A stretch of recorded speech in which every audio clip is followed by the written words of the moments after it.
जैसे जैसे ये फूल सूखते जाएंगे तुम्हारे रहने का समय घटता जाएगा, घटते घटते एक दिन समाप्त हो जाएगा। तुमको फलाने नरक में या तरह तरह की जोनियों में भेज दिया जाएगा। वही देवता भयभीत होते हैं और परमात्मा से प्रार्थना करते हैं, हमको ना नरक चाहिए ना स्वर्ग, हमको पुनः मनुष्य का शरीर दीजिए, हम अब भजन करेंगे। 10 मास रहे जब गर्भ में ही, तब मैं हरि से कौल किया, मैं बाहर होए हरि भक्ति करूं, तेही कारण मोहि निकाल दिया, इत आए जगत में भूल गयो, तेही कारण लोग भयो दुखिया, कभी गंगे कहे मन चेत करो, भजु राम सिया जी जन्म दिया। ऐसे उत्तम शरीर को पाकर के जो व्यक्ति भजन ध्यान नहीं करते हैं, परमात्मा की प्राप्ति के लिए जतन नहीं करते हैं, यह मत सोचिए कि खाली बिहार, पंजाब या दिल्ली, पटना, बेंगलोर, पूरे दुनिया के लोगों के लिए अलग अलग परमात्मा का कानून है। हर एक व्यक्ति के लिए परमात्मा का एक नियम है, एक कानून है। अगर आप भजन नहीं करते, कहीं कभी व्यक्ति हो, दुर्गति निश्चित, कोई आपको बचा नहीं सकेगा, कोई नहीं बचा सकेगा।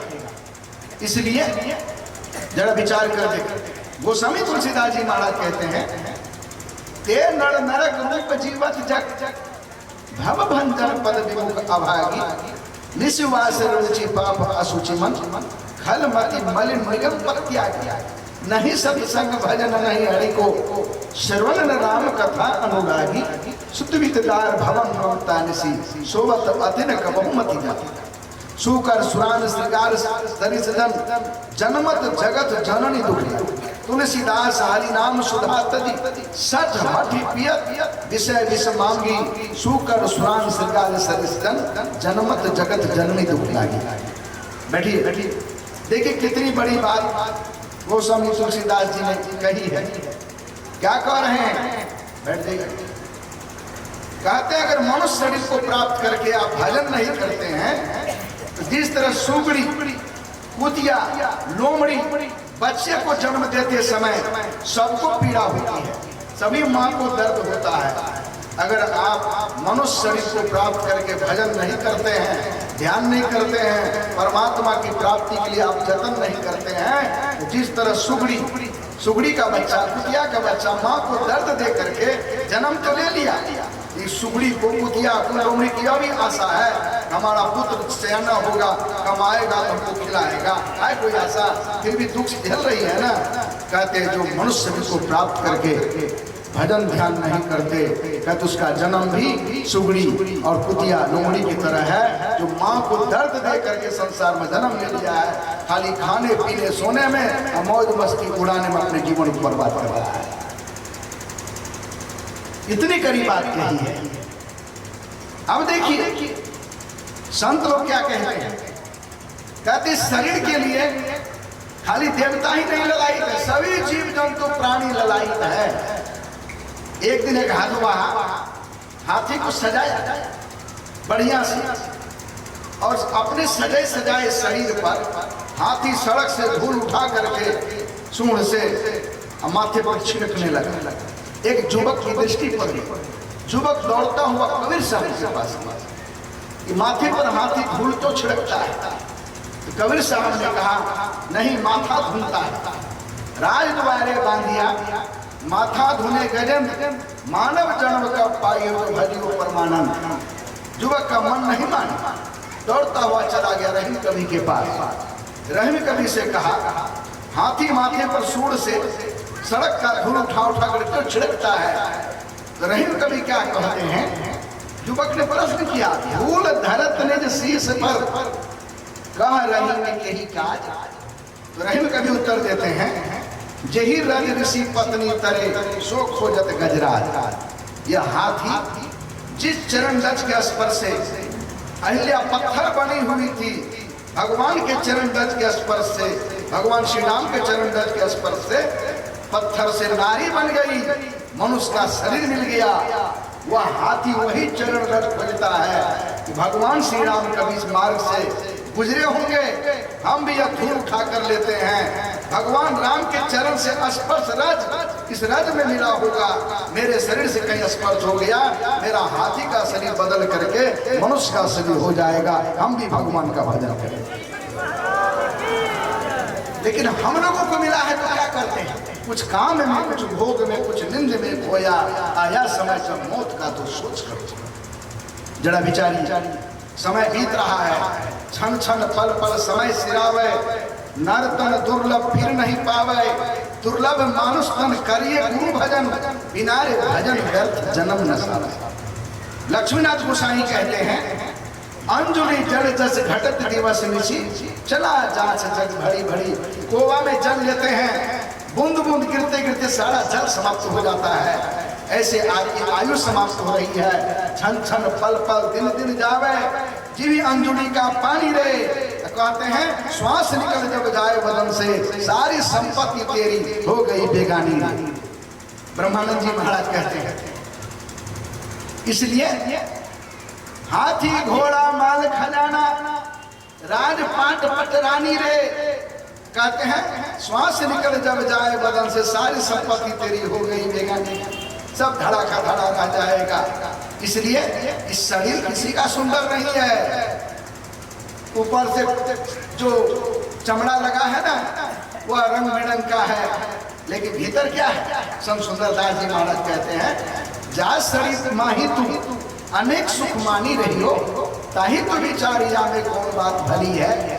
मेद मज्जा मांस रग रग में रक्त भरियो, पेट मुंह पिटाड़ी सामे ठोर ठोर मली है। हारन सो भरियो नैन नाक हाथ को सो सब हारन की मली है। कहते सुंदर कहत याही देख जन भूले कोई, भीतर से भंगार भरी ऊपर से कली, वर्क सोने की लगी है गोबर की मिठाई पर। ऐसा भगवान श्री राम ने कह दिया, आकर 4,84,84 जोड़ी भ्रमत यह जीव अविनाशी, फिरत सदा माया कर प्रेरा, काल कर्म स्वभाव गुण। इसलिए कहते हैं अपने स्वभाव गुण के घेरे में रह करके कर्मों के मुताबिक तरह तरह के जोड़े में भटकते हैं, दुख भोगते हैं। दुख नहीं भोगे संसार में कितना दुख है। सभी लोग विषय की आग में जल रहे हैं, सब लोग तरफ है भीतर से, भीतर में आग भड़क रही है, कामना की, तृष्णा की, वासना की। मैं देखा एक कुत्ता जो है ना जल गया था आग में, आग में जब घुस गया वह बिल्कुल व्याकुल हो रहा था, तड़प रहा था और परेशान हो रहा था। चैन पाने के लिए कहां कहां नहीं गया हुआ, क्योंकि चैन कहीं नहीं मिल रहा था उसे। उसी तरह हम मनुष्य की स्थिति है। आज सुखे पाने के लिए पंजाब, दिल्ली, हरियाणा, देश विदेश नहीं घूमते हैं, क्या सुख मिला? कहते हैं सुख का सागर आपके अंदर में, कहते सुख का खजाना आपके अंदर में है। इसलिए गुरुजनों से जुक्ति जानिए, अवसर को हाथ से मत जाने दीजिए। गुरुजनों से जुक्ति जान करके भक्ति कीजिए। अगर भजन नहीं किए, समय निकल गया, बहुत पछताएंगे। अवसर के बीच जाने पर बहुत पछताएंगे। एक नदी के किनारे एक वृक्ष पर एक बंदर और बंदरनी रहती है। सुबह सुबह एक बहुत बड़े ज्योतिषाचार्य उसी नदी के किनारे पहुंच गए।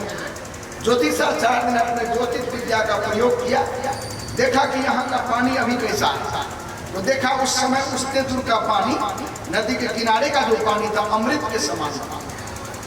ज्योतिषाचार्य ने जोर से कहा, है कोई जानवर अगर इस समय यहाँ के पानी में डुबकी लगाएगा तो वह मनुष्य हो जाएगा।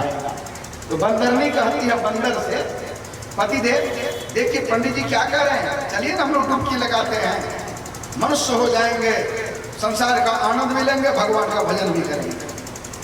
बंदर क्या कहता है, नहीं हम यही ठीक हैं। कुछ लोगों की प्रकृति हो जाती है, कर्म को करते करते उसके अधीन हो जाता है हुआ, तो वही उसको अच्छा लगने लगता है, बढ़िया काम उसको बढ़िया नहीं लगता है। बार बार ज्योतिषाचार्य के बाद थोड़ा समय बचा है कोई जानवर? तो बंदर ने कहते चलिए ना, बंदर कहे ये ठीक है। अंतिम में ज्योतिषाचार्य ने कहा अब थोड़ा समय बच गया है, कुछ मुहूर्त बच गया है कोई जानवर? डुबकी लगाओ, मनुष्य हो जाओगे। तो बंदर ने कहती चलेंगे आप? बंदर से कहा कि हम यहीं ठीक हैं। बंदर ऊपर से छलांग लगा देती है। जैसे छलांग लगाती है, पानी में डुबकी लगाती है, अमृत तुल पानी था, वो बंदरनी शुद्ध सुंदरी, दिव्य सुंदरी राजकुमारी के रूप में प्रकट हो जाती। मनुष्य का शरीर मिल गया, बंदरनी से मनुष्य का शरीर मिला।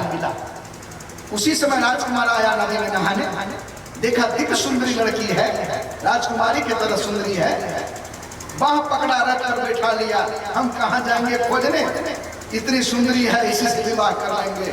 जब रथ पर बैठा कर तो राजकुमार जाने लगा तो बंदर देखता मेरी पत्नी को तो लिए जा रहा है, अब कैसे छीनेंगे इससे, हम अपनी पत्नी को कैसे प्राप्त करेंगे। तो बंदर ऊपर से छलांग लगाया, तब तक मुहूर्त निकल गया था। 100 बार डुबकी लगाया, बंदर का बंदर ही रह गया। यह अवसर मिला है भजन करने के लिए, भजन नहीं करेंगे यह अवसर बीत जाएगा तो कोई बचाने वाला नहीं होगा, ना आपका भाई आपको बचाएगा। कर्म के क्षेत्र में कोई किसी का नहीं होता है, इसलिए मानव जीवन मिला है उत्तम, इसका लाभ उठाइए। और समय का भगवान श्री राम ने कहा, साधन धाम मोक्ष करी द्वारा पाए न जहीं पर लोक सवारा। जो मनुष्य शरीर को प्राप्त करके आपके अंदर में साधन भी है, धाम परमात्मा का धाम भी है, मोक्ष का द्वार भी है, सारे दुखों से छूटने का द्वार है। आप सदगुरु से सदयुक्ति जान लीजिए, जान करके जैसा गुरु बतावे अंदर में ध्यान कीजिए। इसलिए कहते हैं, गुरु नानक देव जी महाराज कहते हैं, काहे रे वन खोजन जाई, सरव निवासी सदा अलेपा तो ही संग समाई। उप मधी जो बांस बसुत है, मुकुर माही जैसे छाई, ऐसे ही हरि बसे निरंतर घट ही खोजो भाई।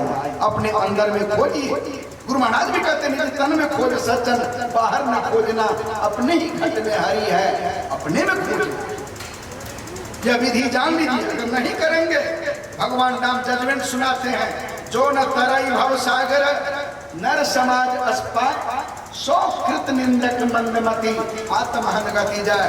कहते वह कृतज्ञ नीच बुद्धि जो उपकारक के उपकार को नहीं माने, ऐसे कृतज्ञ नीच बुद्धि से ये मानव का शरीर छीन लेंगे, क्या दे देंगे, दूसरे जोने में भेज देंगे, तब आप भजन नहीं कर सकेंगे, आपकी दुर्गति हो जाएगी। इसलिए कहते आत्महन गति जाए। इन्हीं सारी बातों को सुनिए, समझिए, ये थोड़ा सा अपनों में सेवा में कह दिया।